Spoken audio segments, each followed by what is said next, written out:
ఒకవేళ అమరావతి గురించి అమరావతి ఇప్పుడు చూసిన దృశ్యాలు ఉన్నాయి, ఆంధ్రజ్యోతి ఈనాడు రాసిన వార్తలు ఉన్నాయి, ప్రజాశక్తి రాసిన వార్త ఉంది. ఇన్ని చూసిన తర్వాత కూడా మీరు ఒకవేళ అమరావతి మునిగిందనే మాట అంటే శాడిస్ట్ అవుతారు, సైకోలు అవుతారు.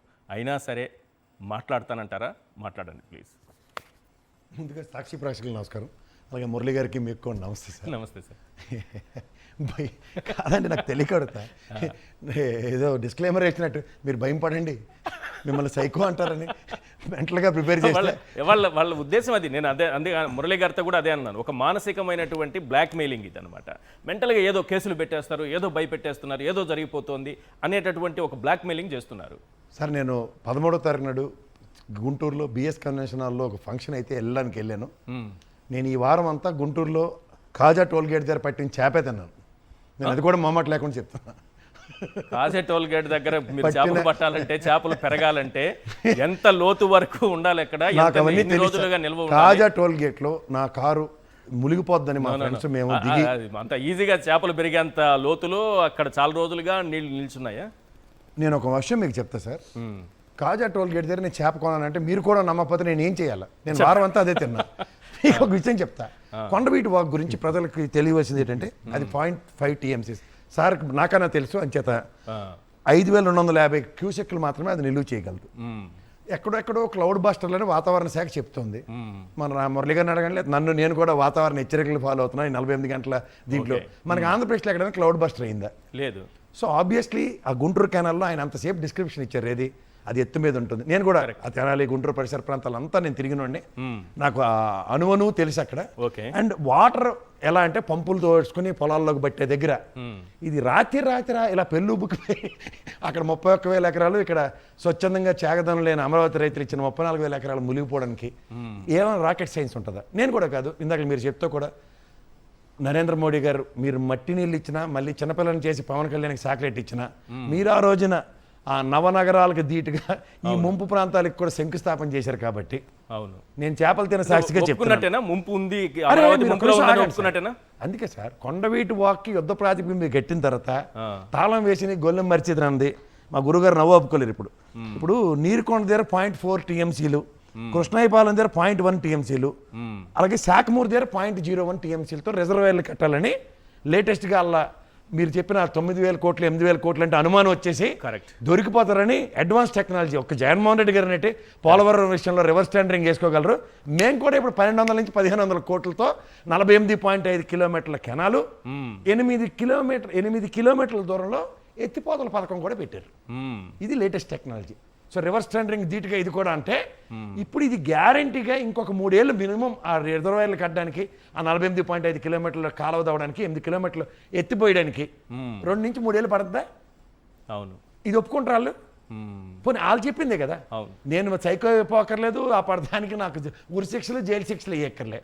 అమాయకుడిని చేసి నరేంద్ర మోడీకి కూడా శంకుస్థాపన చేయించింది ఏంటంటే, సార్ ఇది ముంపు ప్రాంతం అని చుట్టూ మేము గోళ్ళ కట్టాలి. ఏమన్నా యుద్ధ ప్రాతిపదిక మీద జగన్మోహన్ రెడ్డి గారి లాగా ఆ రీటైనింగ్ వాళ్ళేదో ఆ కృష్ణలంక మునిగిపోద్దని కట్టినట్టు ఏమైనా మొదలెట్టారా? లేదు. ఇంకా మనం అంటే నేను ఇంకా ఇక్కడ అమాయకుడిని హైదరాబాద్లో, మీరు జర్నలిస్టు, నాకన్నా అమాయకుడు. అమర్రామ మురళి గారు అయితే రాజకీయాలు ఎప్పటి నుంచి ఉన్నారు కదా, కాకడోకలు తినుకుని.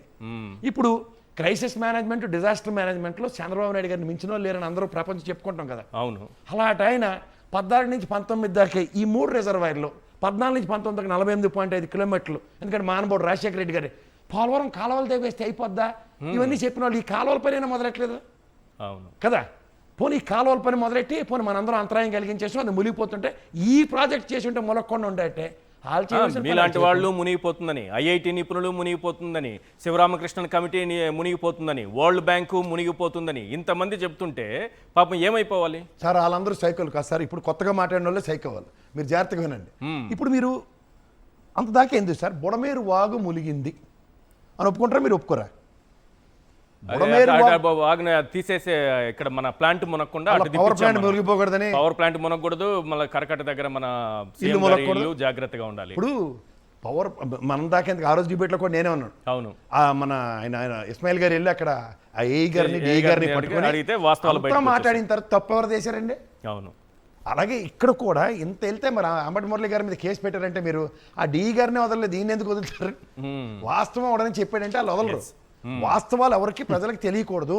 ఎస్. ఎందుకంటే నిన్న మొన్న పెట్టిన తబేలా ఛానల్లో డిబేట్ కనుక మీరు చూస్తే పాత బొమ్మలు కచ్చికాయలాంటి బొమ్మలు ఎక్కడ సొక్క నీళ్ళు లేని దగ్గర నేను మన 13వ తారీఖున పొద్దున్న నుంచి ఇదేంటి నన్ను అలా ఇప్పుడు సిద్ధం సభలకు కూడా అలాగే గ్రీన్ మ్యాట్ అంటే నేను ప్రత్యక్షంగా వెళ్ళి చూసి వచ్చాను. Right. అలాగే నేను వెళ్ళి అమరావతి పరిసర ప్రాంతాలు చూసి వస్తే గుంటూరు ఆ సత్తెనపల్లి నుంచి వచ్చినా అదే నీట ములుగుంది. కాజా టోల్ గేట్కి వెళ్తే అదే పరిస్థితి ఉంది. మీరు కాజా టోల్గేట్ దగ్గర చేపలు తీసుకుని వచ్చి తిన్నాను, బాగుంది, రుచికరంగా అన్నారు కదా, అక్కడ తిన్నారు లేదు అంటే నేను చూడలేదు అక్కడ కాబట్టి నేను వెళ్ళింది పెళ్ళికి. నేనైతే చూడలేదు, అది వాస్తవం అవునా కాదు. తప్పునా సార్, మా ఇంటికి బోనం పెళ్ళ మిమ్మల్ని. రైట్. కానీ ఈనాడు దినపత్రికే జనవరి 22న ఒక వార్త రాసింది. ఒకసారి ఇది క్లోజ్లో తీసుకోవాలి. మీరు చెప్పిన దానికి లింక్ చెప్తున్నా. మీరు చెప్పింది వాస్తవం అని చూపించడానికి ఈనాడు దినపత్రిక రాసినటువంటి ఒక వార్తను చూడండి. జగన్ కక్ష తీరింది, చేపల వేటే మిగిలింది. రాశారు జగన్ కక్షను రాయండి, ఇంకేమైనా రాయండి. కానీ అమరావతిలో జనవరిలో కూడా 7 కిలోల చేపలు పడుతున్నారు. జనవరిలో వర్షం ఉందండి అంటే ఒక వర్షం పడిన తర్వాత ఈ రోజు ఉండొచ్చు, రేపు ఉండొచ్చు, ఎల్లుండి ఉండొచ్చు, వారం రోజుల్లో తగ్గిపోవచ్చు. పెద్ద పెద్ద గుంతలు, చెరువులను తలపించే ప్రదేశాల్లో మాత్రమే నీళ్లు నిల్వ ఉంటాయి. ఏ సమయంలోనైనా ఏ సీజన్లోనైనా ఉంటాయి. అక్కడ మాత్రమే చేపలు పెరుగుతాయి. అంటే 7 కిలోల చేపలు పెరిగేంతలా అమరావతి ప్రాంతం మునిగిపోతుందన్న విషయాన్ని జనవరిలోనే ఈనాడు దినపత్రిక రాసింది. 7 కిలోల చేపలు దొరుకుతున్నాయట. నేను చదివి వినిపిస్తాను. ఈ మొత్తం మ్యాటర్ని ఒకసారి ఒక 2 ముక్కల్లో చదివి వినిపిస్తాను, వినాలి అందరూ. ఎస్. ఇందులో సార్ ఇదంతా ఘనత వహించిన గత జగన్ ప్రభుత్వం రాజధాని అమరావతిలో సాధించిన అద్భుతం అట. ఏది? చేపలు పెరగడానికి. అంటే చేపల పెంపకం ఏమైనా ప్రోత్సహించారా జగన్మోహన్ రెడ్డి గారు? కాదు. చంద్రబాబు నాయుడు గారు ఎక్కడ రాజధాని పెట్టారో అక్కడ చేపల పెంపకం జరుగుతోందని చెప్పడం ఇది. రైట్. రెండవ విషయం, అమరావతిలో ఏకంగా 6 నుంచి 7 కిలోల వరకు బరువున్న చేపలను పెంచిన ఘనత గత ముఖ్యమంత్రికే దక్కుతుంది. ఏదైతేనే సార్ ఇది ఎవరికి జగన్మోహన్ రెడ్డి గారి పైన వేసినా సరే ఇది ఇక్కడ చేపలు పెరగడం ఖాయం, ఇది మునిగిపోవడం ఖాయం. ఈ అమరావతిలో జనవరిలో కూడా చేపలు పట్టేలా మునిగిపోతుందని రామోజీరావు గారి ఆత్మ రాసినటువంటి వార్త ఇది. ఈనాడు దినపత్రిక రాసినటువంటి వార్త ఇది. ఇక్కడ మీకు ఒక మాట చెప్తా సార్, చేపలు ఇది 7 కిలోల చేపలు పెరగాలంటే ఎన్ని రోజులు పడుతుంది సార్? అది నేను 7 కిలోలు అయితే తేలేదు, నేను తెచ్చింది 2.5 కిలోలు. ఇది ఇంకోటి ఒక మాట చెప్తా. ఇప్పుడు ఒక మాట చెప్తా సార్, మీరు లాస్ట్ టైం మీరు కొండవీటి ఇది బుడమేరు వాగు పొందినప్పుడు ఆ డీ గారు నెత్తినోరు పట్టుకునే బాబు నేను 48 గంటల ముందు అలర్ట్ ఇచ్చాను, 24 గంటల ముందు అంటే ఎంఆర్ఓ గారు స్పందించలేదు, సంబంధిత ఇరిగేషన్ ప్రిన్సిపల్ సెక్రటరీ సంబంధించలేదు అన్నారు. ఆ రోజు కూడా ఇంకా ఆబ్వియస్ సర్కమ్స్టాన్సెస్ లో నేను ఆ గేట్లు ఎత్తవలసి వచ్చిందని చెప్పారు. ఒప్పుకుంటారా మీరు? అవును. అలాగే మురళి గారు కూడా ఆ లాక్లు వేస్తామని అభయర్థం దబాయించేస్తున్న ఏఈఓ డిఈఓ వాస్తవానికి నేను 5,250 క్యూసెక్లు 5.5 టీఎంసీలు మాత్రం నిల్వ ఉండే కొండవీటి వాగులో ఇది ఏం క్లౌడ్ బస్ట్ అయితే జరగలేదు. ఎత్తి కొదేసేస్తుంది నీరు. ఆబ్వియస్ గా క్రష్ గేట్లు తీసినా లేకపోతే ఇరిగిపోయినా ఉండాలి. ఈ రెండింటిలో ఏదో ఒకటి జరగాలి. సో ఇది ఖచ్చితంగా అది ఒప్పుకున్నట్టే కదా. సో బుడమేరు వాగు విషయంలో జరిగినది ఏదైతే మనందరినీ ఎలా తప్పు పట్టారో మనం మాట్లాడిన పాపానికి ఇప్పుడు మన బదులు ఇప్పుడు మురళి గారు మనకన్నా మీ సాక్షితో పాటు ప్రొయాక్టివ్ గా కేసులోకి వచ్చారు. ఎందుకంటే ఆ రోజు డిఈ గారిని ఆ తర్వాత నుంచి మాట్లాడినవలే. కానీ ప్రిన్సిపల్ సెక్రటరీ తర్వాత మాత్రం ఎస్ వీ గాట్ ఇరిగేషన్ ప్రిన్సిపల్ సెక్రటరీ మాట్లాడింది ఒకసారి జ్ఞాపకం తెచ్చుకుంటే 48 hours ఉంది కానీ but it is very difficult to evacuate. అందరినీ అక్కడి నుంచి తరలించడం అనేది అసాధ్యం. మునిగిపోతే కానీ అసాధ్యాన్ని సుసాధ్యం చేసిన కేరళలో 2.5 లక్షల మందిని 45 నిమిషాల్లో తరలించిన ఆ ప్రిన్సిపల్ సెక్రటరీ గారిని తెచ్చి మాత్రం పిఏ కింద పవన్ కళ్యాణ్ గారు మాత్రం పెట్టుకుంటారు. ఆయన సర్వీసెస్ మాత్రం ఏపీ క్రైసిస్ అండ్ డిజాస్టర్ లో ఉన్నప్పుడు వాడరు. ఇదే చంద్రబాబు గారు అంత క్రైసిస్ మేనేజర్ ఉన్న ఆయన ఇంటి మీద ఉన్న శ్రద్ధ రాష్ట్రం మీద చూపించడం మాత్రం బుడమేరు వాగుతో తేడతెల్లమైంది. రైట్.